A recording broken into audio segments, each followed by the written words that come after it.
नमस्कार, मेरा नाम आलोक है। आप लाइव स्ट्रीज देख रहे हैं। लोकसभा के चुनाव हो रहे हैं और इस लोकसभा के चुनाव के दौरान अब मुद्दे उछाले जा रहे हैं। देखिए, प्रधानमंत्री नरेंद्र मोदी भी पटना आ रहे हैं। पटना में रोड शो होगा, जहां पर दो पूर्व केंद्रीय मंत्री रविशंकर प्रसाद और रामकृपाल यादव, जो कि पाटलिपुत्रा से और पटना साहिब से दोनों ही प्रत्याशी हैं, दोनों ही सांसद हैं, उन दोनों के साथ वो रोड शो करेंगे। प्रधानमंत्री का ये रोड शो कितने मायने में अहम है। वहीं दूसरी ओर तेजस्वी यादव, नेता प्रतिपक्ष, जो धुआंधार सभाएं किए जा रहे हैं, वो अब कह रहे हैं कि रोड शो के बदले हम जॉब शो करेंगे।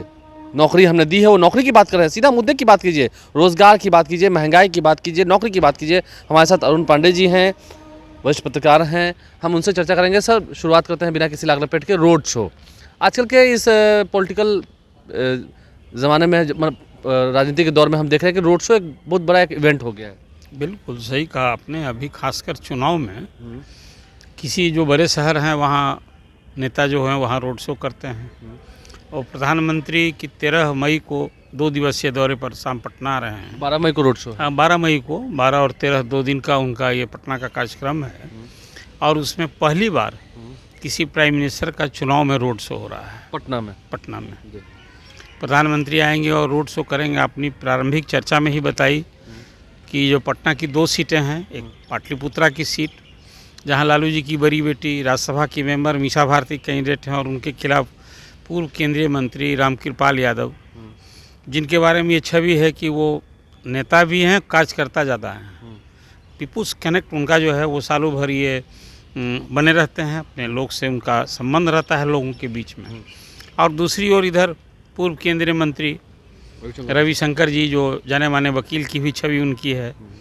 और ठीक उनके सामने जगजीवन राम का पोता मीरा कुमार का बेटा अंशुल चुनाव लड़ रहे हैं, ये कैंडिडेट बने हैं। अब ये दोनों सीटों के लिए प्रधानमंत्री का 12 मई को रोड शो होगा। अब इस दोनों कैंडिडेट्स के लिए समर्थन मांगे। यहीं से 12 को रोड शो होगा, 13 मई को 5 सीटों के लिए चुनाव भी होना है, जिसमें एक सीट अब बहुत नज़दीक की सीट है।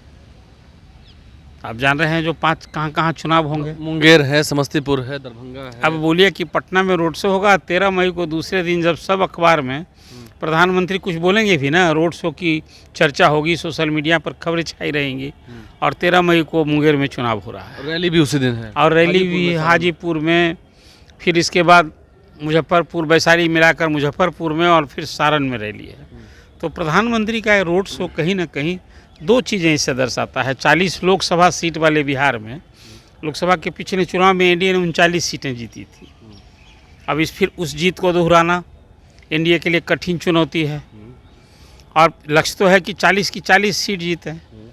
और एनडीए ने बिहार में पूरी अपनी ताकत झोंक दी है। ये 6ठा दौरा होगा प्रधानमंत्री का बिहार में चुनाव की घोषणा के बाद।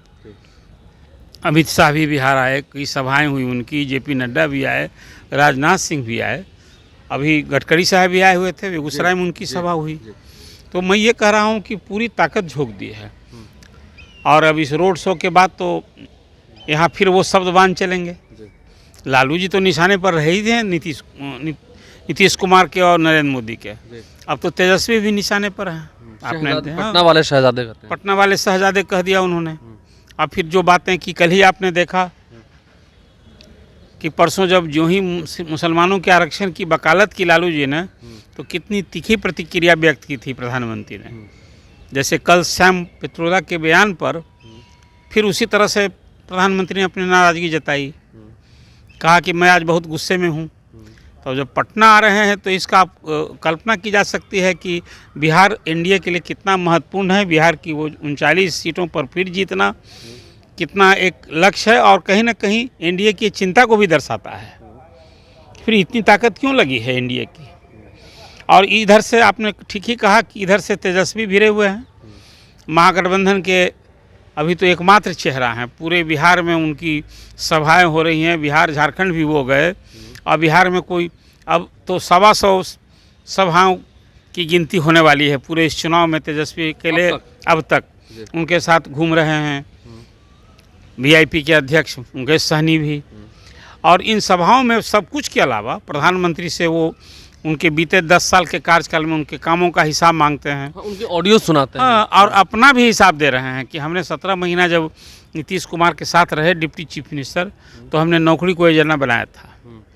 आई वो आपको तब भी याद करना चाहिए कि जब तेजस्वी ने विपक्ष के में रहते हुए जब 10 लाख सरकारी नौकरी देने की बात की थी, तो न सिर्फ नीतीश कुमार ने मजाक उड़ाया था, उसमें तत्कालीन डिप्टी चीफ मिनिस्टर वित्त मंत्री थे सुशील कुमार मोदी, वो भी कहते थे कि पैसा कहाँ से आएगा। लेकिन जब फिर तेजस्वी आ गए साथ में नीतीश कुमार के, तो नौकरी सरकारी नौकरी एजेंडा बना, और निश्चित रूप से 2 लाख तो शिक्षक बहाल किए गए। स्वास्थ्य विभाग में स्वास्थ्य विभाग में हुई, मतलब वो ये नीतीश कुमार का आंकड़ा दर्शाता है कि 3,68,000 नियुक्ति हुई। तो ये तो सिर्फ 17 महीने में हुई ना। हाँ, और उसके बाद फिर उन्होंने बताया कि अब 4 लाख वो नियुक्ति हो गई है और 1 लाख नियुक्ति शीघ्र पूर्ण होने वाली है। प्रक्रियाधीन भी है। 1 लाख शिक्षकों की नियुक्ति, 80,000 से अधिक शिक्षकों की नियुक्ति के लिए सब कुछ हो रहा है। अब दूसरी ओर फिर मुख्यमंत्री ने कहा है कि नहीं, अगले साल जब नवंबर तक चुनाव होगा तो 5 लाख और सरकारी नौकरी जो हमारा एजेंडा है, और 10 लाख रोजगार देना का, उसको हम लोग पूरा करेंगे। तो एजेंडा तो बिहार में है ही जॉब देने की। इसी को वो दर्शा रहे हैं तेजस्वी कि भाई उधर रोड शो हो रहा है तो हम तो जॉब शो कर रहे हैं। हमने शो किया है, जब हम सत्ता में थे, सरकार में थे, तो हमने जॉब दिया है, सरकारी नौकरी दी है। मतलब यूं ही नहीं कह रहे, उन्होंने कहा कि हमने करके दिखा है। वही यही बात मैं कह रहा हूँ। और लगे हाथ आपको याद होगा कि राजद ने अपने चुनाव घोषणा पत्र में क्या कहा है कि जब हम महागठबंधन की सरकार केंद्र में बनेगी तो 1 करोड़ सरकारी नौकरी देंगे। और वो जैसा बताया है कि 34 लाख तो सरकारी नौकरी के पद हैं जो जिनका सृजन भी नहीं करना, वो सिर्फ रिक्त पड़े हैं। और फिर उसके बाद नए पद सृजित करना 1 लाख सरकारी। तो आप जानिए कि पूरे देश में तो मानना होगा कि जॉब, खासकर शिक्षित बेरोजगारों के लिए जॉब, चाहे वो सरकारी नौकरी हो, रोजगार हो, सचमुच एक बड़ा एजेंडा है और यूथ को एड्रेस करने वाला है। ये छात्र, ये उम्मीद तभी नरेंद्र मोदी से भी जगी थी जब पहली बार आए थे वो सत्ता में, वो 14 में, तो युवकों को उन्होंने खास रूप से एड्रेस किया था। 2-2 करोड़ रोजगार देने की बात की थी। तो वो तो एक आज भी एजेंडा है और मैं मानता हूँ कि उस दिशा में अभी अनफुलफिल्ड है। लेकिन अब ये चुनाव जो 18वीं लोकसभा का चुनाव है ना, इसमें जन सरोकार के मुद्दे, महंगाई, बेरोजगारी, रोजगारी मुद्दे कहाँ उछल रहे हैं। अब हम आपसे एक सवाल पूछना चाहेंगे, इसी से रिलेटेड है। आप महंगाई बेरोजगारी की आप बात कर रहे हैं। तेजस्वी यादव सीधा जब नरेंद्र मोदी को चैलेंज कर रहे हैं, पटना आएंगे नरेंद्र मोदी, लेकिन पटना की जो सीट है रविशंकर प्रसाद की सीट है, और अगर हम तुलना करें पाटलिपुत्रा की सीट की, पाटलिपुत्रा में थोड़ा एग्रेशन दिख रहा है रामकृपाल यादव के प्रति, उन्हें जिताने के लिए। ऐसा आज उनका नामांकन था, मैंने देखा भी, वहाँ मैं गया था, भीड़ भी थी, लेकिन रविशंकर प्रसाद के प्रति वो एग्रेशन नहीं दिख रहा है। देखिए, 2 बातें हैं इसमें, थोड़ा गौर करना होगा। देखिए, पटना साहिब की सीट है ना, वो भाजपा का दुर्ग माना जाता है। इसमें 4 शहरी क्षेत्र हैं जो हमेशा आप देख लेंगे यदि, तो इसमें बीजेपी का ही एमपी जीतता रहा है, एमएलए जीतता रहा है। और इसमें 2 फतुहा और बख्तियारपुर, 2 कंस्टिट्यूंसी जो है ना, वो पटना साहिब में है। पहले जब कभी वो बाढ़ कंस्टिट्यूंसी होती थी ना, तो मोकामा, बाढ़, बख्तियारपुर, फतुहा, इस क्षेत्र भी बाढ़ में हुआ करता था। तो ये 4 जो शहरी क्षेत्र है ना, इसके कारण बीजेपी का बड़ा ही मजबूत दुर्ग माना जाता है। जहाँ तक एक बात आपने अभी नोटिस लिया, कल रविशंकर प्रसाद का भी नॉमिनेशन होने वाला है। ये बात सही है कि रविशंकर प्रसाद केंद्र में मंत्री रहते हुए, आप जब केंद्र में मंत्री होता है ना, तो जनता की उम्मीद बढ़ जाती है। तो चाहे क्या फतुहा हो, क्या बख्तियारपुर हो, या पटना के लोगों की, पटना साहिब भी हो, लोगों की उम्मीद थी कि रविशंकर प्रसाद केंद्र में जब मंत्री थे तो एक बड़े कद्दावर मंत्री की गिनती होती थी और विभाग भी बड़ा मिला था। अब उसकी तुलना में कहें तो ये मैं एक वोटर के नाते भी मैं कह रहा हूँ, जर्नलिस्ट के नाते, आप और हम दोनों पटना साहिब के वोटर हैं, तो हमें भी लगता है कि रविशंकर प्रसाद को जो दे सकते थे, जो क्षमता थी, शायद वो नहीं कर पाए।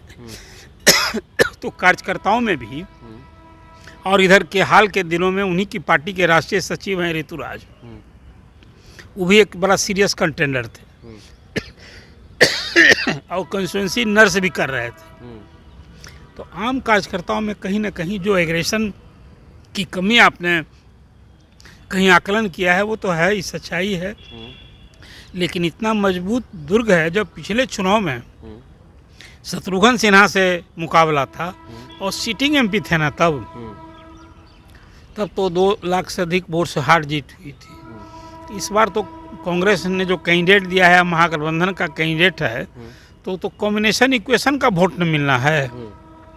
अब सहज समझा जा सकता है कि भाजपा के इस दुर्ग में रविशंकर प्रसाद के लिए ये चुनाव कितना चुनौतीपूर्ण। नहीं, लोग पटना वाले बोल भी रहे हैं कि ये पहला ऐसा चुनाव है, आपने ही कहा कि नरेंद्र मोदी को आना पड़ रहा है, रोड शो करना पड़ रहा है, तो लोग भी कह रहे हैं कि बताइए रोड शो करना पड़ा नरेंद्र मोदी को रविशंकर प्रसाद के लिए पटना में। देखिए, वो तो राजधानी में रोड शो यदि प्रधानमंत्री का हो रहा है तो वर्कर्स को भी चार्ज करना है और यहाँ से फिर मैसेज भी तो देना है बिहार की अहमियत और बिहार में एनडीए के प्रति सीरियसनेस। कुछ प्रदेशा मैंने आपसे कहा कि पहली बार किसी प्रधानमंत्री का चुनाव में रोड शो हो रहा है, लेकिन ये बात तो सही न है। जब चुनौती बड़ी हो तो परिश्रम भी कठिन करना होगा।